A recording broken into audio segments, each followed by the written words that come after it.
Welcome to today's episode of Shrink for the Shy Guy. I'm your host, Dr. Aziz, and today we're going to be talking about everyone's favorite topic, which is you getting embarrassed.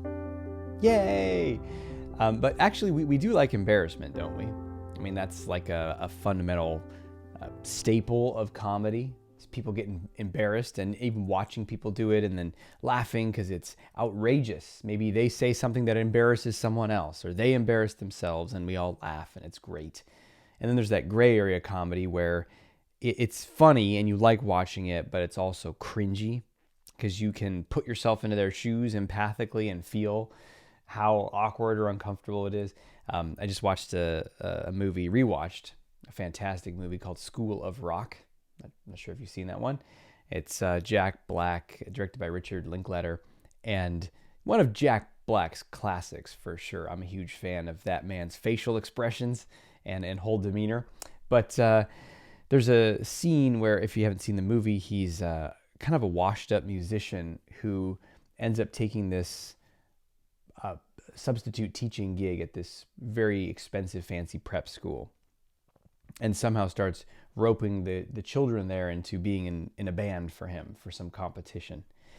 And there's a scene where at some point it all falls apart. He was impersonating his friend to be able to teach there, and there's a teacher-parent night where he has to give a presentation to all these kind of type A demanding parents about what he's been doing for their kids. And so it cuts to this scene where he's standing in front of all these stern-looking parents, just giving the most half-assed, like, we're studying math and science, and it's already so embarrassing and so awkward and it's so cringy and it's so hard to watch, and inside you're like, oh God, but you want to watch it, right?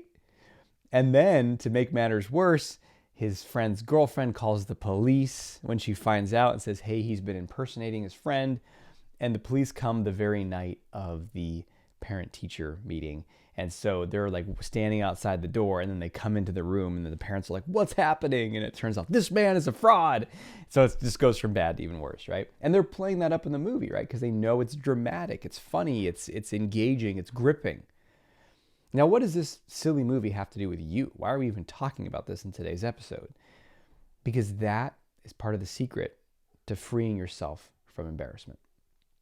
And this is going to be a profoundly life-changing ability for you to not have to be trapped in this cage of embarrassment. I'm so excited to share this with you. I'm going to teach you exactly how to do it, and I'm going to encourage and invite you to take it one step further and join me for my upcoming virtual event, which is very soon, about a month and a half away.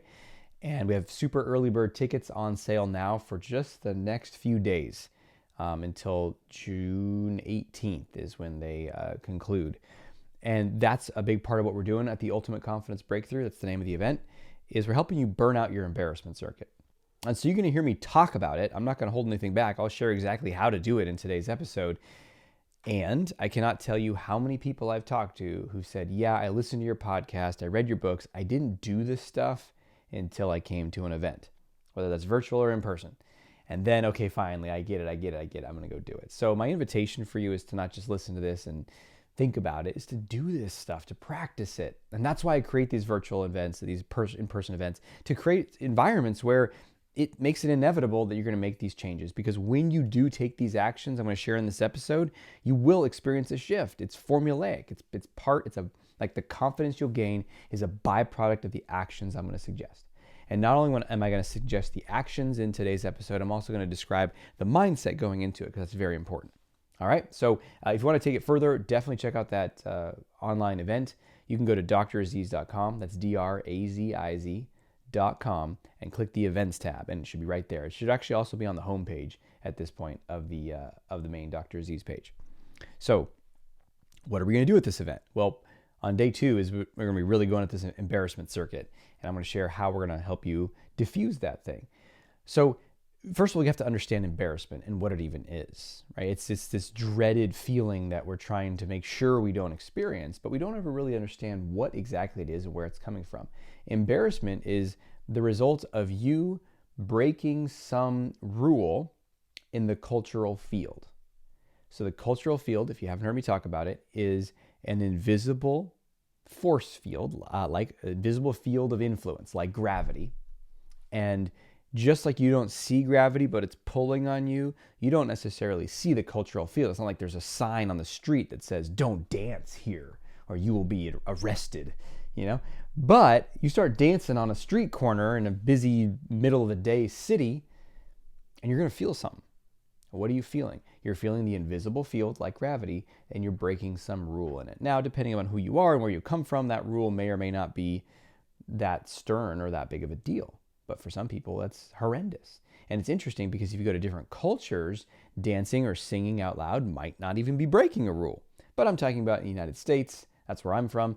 But many, many places around the world, if you were to start spontaneously singing or dancing, you'd get some looks, and there'd be some people that would be questioning what you're doing. And you want to take it more absurd. I'm not talking about like like a nice dance song performance where you're busking or something. No, I'm talking about just like flopping around and using your body and just being silly. Some people will love it, and other people are going to judge it because you're breaking a rule of the cultural field. The cultural field is that invisible force field that's a collection of like, hey, this is what we do here in the culture. And you have, the collective cultural field of the city, the state, the country that you live in, the ethnic groups you're a part of and reside in, but then also whatever you picked up from your family as well. So this all comes together to create a set of rules. And that field, depending upon your history and your upbringing, can be quite oppressive. And it can go way beyond even what's actually allowed or what actually is going to get you into trouble or something. I'm not talking about breaking any laws here. Embarrassment is usually not for breaking a law. It's for doing something you think is weird or strange, and somehow that's bad or wrong. So that's where embarrassment comes from. Now, where, to make matters worse, is that if you have a history of social anxiety, of fear of disapproval, of being nice or people-pleasing or any of those things, then you are especially sensitive to the cultural field because you don't want to upset anybody by breaking any rules. And then when you do get some attention for doing something unusual, you are mortified. It is so unacceptable. It is so, according to your nervous system, dangerous that you better stop at all costs. And you might feel a flood of shame, alarm bells going off in your nervous system, a voice in your head saying, how could you have done that? Don't ever do that again. And look, I'm not talking about crazy stuff like streaking through the center of a city or something like that. You could feel embarrassment. The longer this goes on and the tighter your cage is and the stronger you've bought into the cultural field, you can feel embarrassment for smiling. You can feel embarrassment for laughing, for showing your teeth when you laugh. Oh gosh, is my third tooth from the left too yellow? Have you seen that? Someone laughs and then they kind of close down their mouth. Maybe they're self-conscious about their smile. They think they laugh too loud. Maybe even just an explosion of energy and emotion moving through them, like an uncontrolled laugh, is unacceptable. We don't even know all the rules we're following. All we know is stay tight, stay small, keep it inside, don't upset people, be as invisible as possible. That's life inside of the cage, inside of the center of the cultural field. And that's how, honestly, most people that I work with are living. That's why they're seeking me out. Is because they want to be free from that cage. And I'm saying, hey, not only is this possible that you can be free from the cage, because I've done it and now I've helped thousands of people do it at this point in my life, but I want to help you do it too. Let's go do it now. So if that resonates with you and you want to go further, then you know how to do it. We talked about at the beginning of this episode. So that's the understanding of embarrassment. You might say, yeah, I get all that. It feels very uncomfortable. I don't want to do it. I understand. And like anything, if you continually avoid, your capacity shrinks, right? If you avoid using your muscles, your strength, your capacity to do things shrinks. That's why you've ever been around someone who's really out of shape. And, if you're in this place, maybe this will be it's an alarm bell going off. Like you walk up some stairs and you're puffing and puffing, you're winded.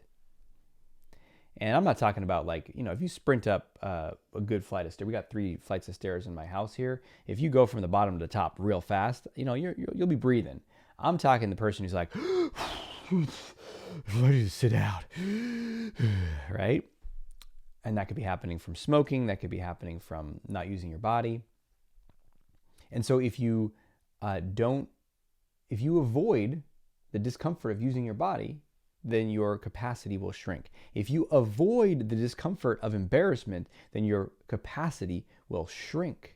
I'm not talking about walking upstairs here. I'm talking about being able to smile, speak up, say what you think, introduce yourself to someone, make a joke. People that are way too uptight and don't make jokes around others, they're not playful at all. Maybe they're playful when they're private or they got one friend with them or their partner or something, and then they're super serious around other people. Why? They're afraid of embarrassment. The person who doesn't want to go talk to someone they find attractive, want to ask them out. Why? They're afraid of embarrassment. You might think they're afraid of rejection. Sure, partly they're afraid of the no, but they're also afraid of, oh my gosh, people are going to see how, even people that aren't around are going to somehow know about it. It's like a thinking error, a fallacy. It's called the brush fire fallacy. And it's like, wow, if that woman thinks I'm unattractive or doesn't want to date me, then everyone will know, right? And it's irrational, but it affects us. So it's embarrassment that stops you. It's embarrassment that stops you from speaking up in a room, from leading something, there's 101 things. It's a fear of embarrassment that stops you from making a public toast at your friend's wedding. I've met people, I've talked to people, and one of their regrets in life is they had a big occasion like that and they were too scared of embarrassment to speak up. And I tell them, well, there's good news and there's bad news. The bad news is that moment is gone forever and you can never make it up.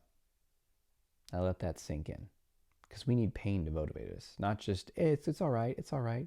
The good news is you can use that pain as fuel to have more courage than ever before so you never miss an opportunity like that again in your life. And then some fire starts burning in their eye. And they're like, yeah, I hear you. I'm going to do that. And that's what we're talking about here is you have to start to defy that fear of embarrassment that's been caging you for however many decades. And in fact, people will even say, oh, I don't want to do that. I'd embarrass myself. I don't want to go out there and dance on the dance floor. I'd embarrass myself, right? So if you start to listen for this, not just in you, but in so many people around you, oh, I don't like my picture taken in that way. That embarrasses. I feel embarrassed. I feel self-conscious. That's another word for embarrassment. It's everywhere. And so if you're looking to other people to see what should we do here, should we challenge this in any way, you're going to see, no, you shouldn't. And of course, there's people doing it all the time, liberated souls who are stepping outside of that cultural field, but you either don't notice them or honestly, you judge them because you're like the crab in the bucket. You heard that one? I think is that one of the Australia's got the tall poppy thing. It's a similar thing. But basically, I don't know if this is true because I actually don't hunt crabs. I hate food from the ocean. I don't like any food from the ocean. Never did, even as a kid. Maybe you can get me to eat a piece of fish. Never. But in any case, certainly not shellfish. Ugh, this is disgusting. My mom loves that stuff though. She'll just like get a plate full of crab legs and just be in heaven. Like it's not even, are you even full afterwards? Anyway, so apparently if you get a bucket of crab, if you're hunting for crabs and you collect crabs and you put them into a bucket, you don't have to put a lid on the bucket because they're all snapping and thrashing and anyone that tries to grab out will be pulled down by the other crabs.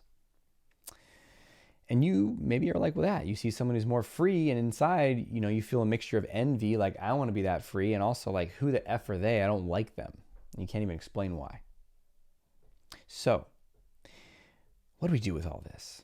How do we liberate ourselves? Well, the first is to see it like I'm describing it, because otherwise you just bought into the cultural field and then therefore there is no thing to do other than to follow what everyone else is doing. And then there's the alternative. Are you ready for the alternative? The alternative is that you see it completely differently. It's almost like Neo when he can see the Matrix, right? You see what's going on.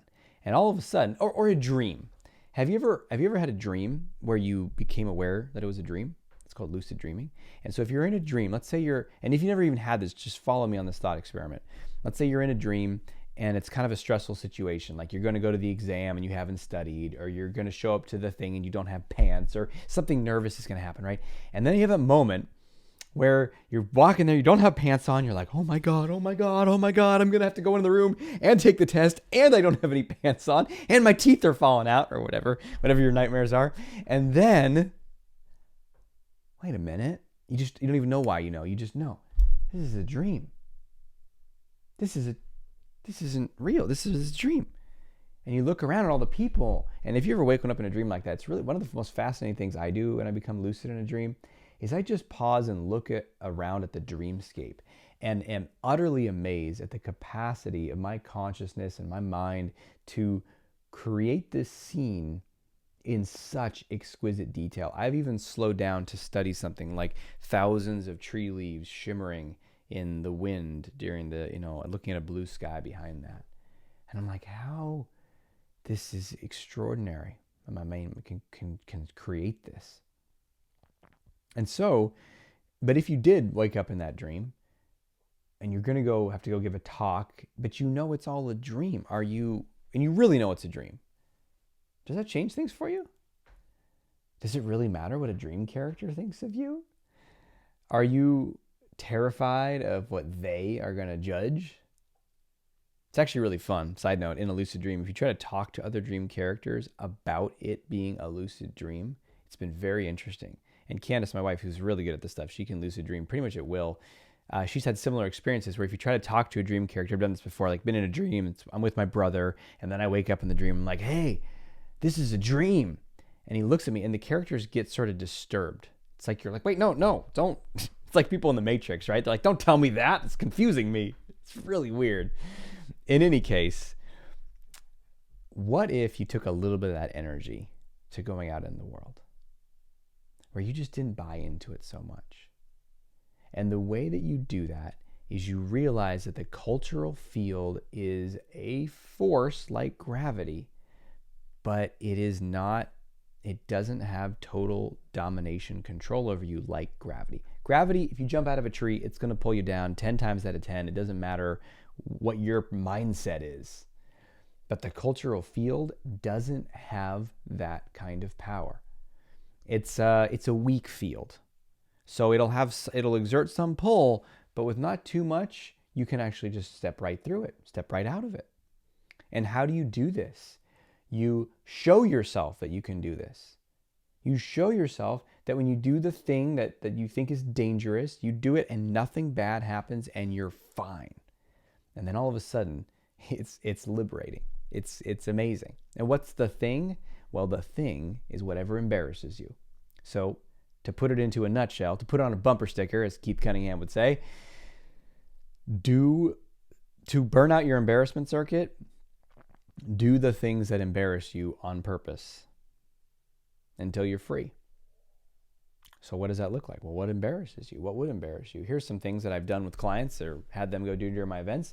Walk down the street wearing clothes that are just completely outrageous. I've had people wear parkas in the winter, cowboy, Clint Eastwood style outfits. There was a gentleman who wore a cowboy Clint Eastwood outfit and put on some song. It was Cotton Eye Joe on a little speaker and danced in the middle of like some town square as people are walking by. We've had people, this is simple ones. You can skip down the street. You can sing as you walk down the street. You can dance your way down the street with or without a little speaker if you want. Try to get someone else to dance with you as you're doing it. Try to give people high fives as you walk down the street. Just anything that's little, and notice these examples I'm giving you are not, push someone and be some weird aggressive asshole or something. No, I'm talking about you're doing playful, silly, strange things that are going to get attention, but they're not going to be hurting anybody. And if you feel like you're hurting somebody by being weird, then that is you taking way too much responsibility, too nice. They're going to be fine. They saw something weird. If anything, they're going to forget about it, or they're going to go tell a friend later, hey, I saw this weirdo, it was funny. Right? So just there's nothing wrong with you doing that. Lying down on a sidewalk in a busy area so people have to walk over or around you. This one's amazing.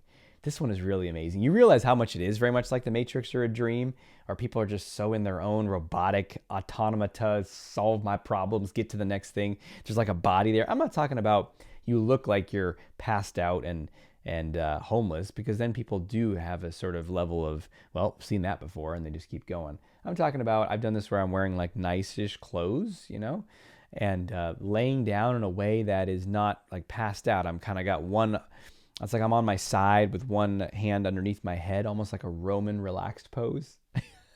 I've even done this where I'm laying down, and as people walk by, I do friendly greetings with them. I just say, hey, how's it going? What's up? I'm just chilling, saying hi to people. It's absurd. Now, here's the thing. You hear this, you might get the cringy thing. Like when I was talking about watching Jack Black in that movie, you might say, oh, yeah.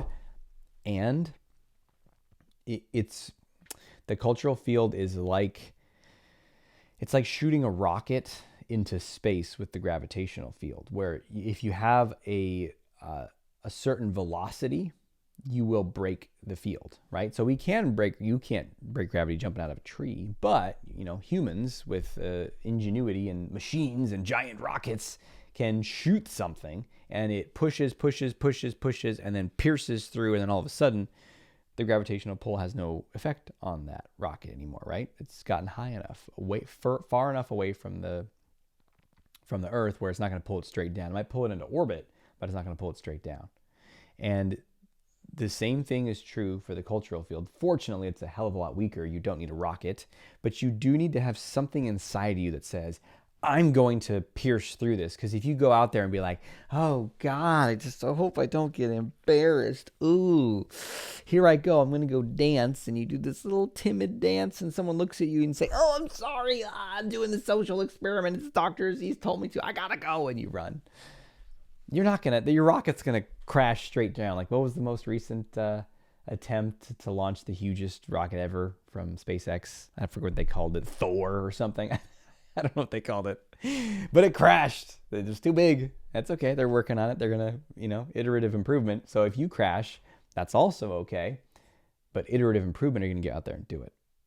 Because if you do this one's amazing. This one I love because yes, over time it will liberate you more and more, but even just one experience like this is truly life-changing. I remember I took a client out one time. This is back when I did one-on-one intensives with people before I ran events and everything. And we went out and we were walking down somewhere in the downtown Portland area, and I was having him do little things just like I'm describing to you, but he's with me and he's paying me. I'm his coach. I'm like, okay, do this. And he's like, okay.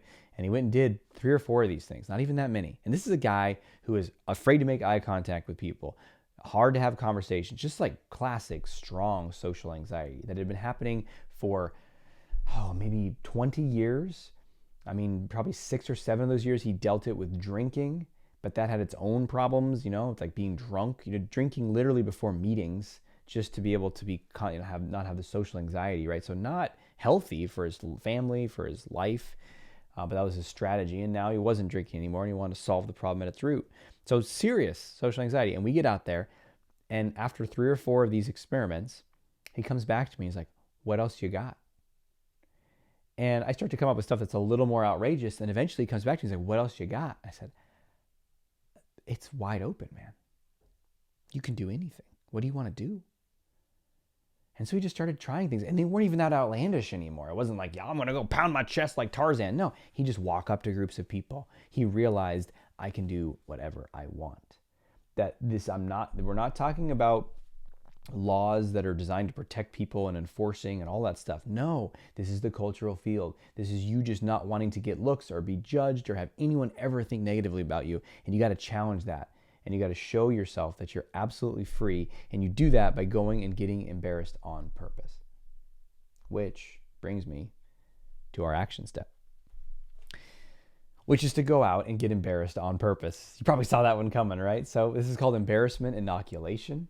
And like inoculating yourself to a sickness, to a virus, you get stronger the more you're exposed to it.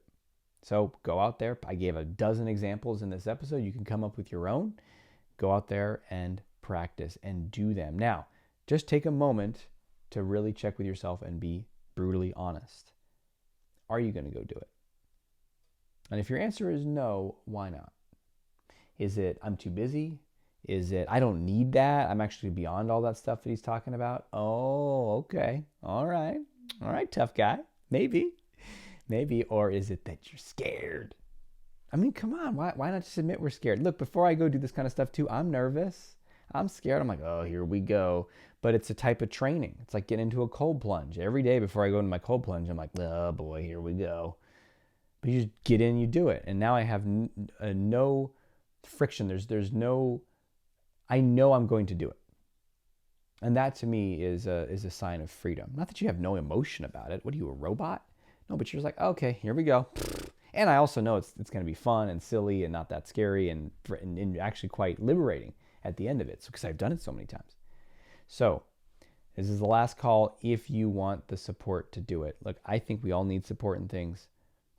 I had a couple of years where I was working with a friend of mine who also ran a gym, and it was the strongest I'd ever gotten. I have no problem running regularly, but going to a gym, doing strength training, just don't like it that much. Or I need something to get into it, and I don't have the ability. I don't seem to be able to harness that myself. So I worked with him for a couple of years, got in the strongest shape of my life, and then stopped.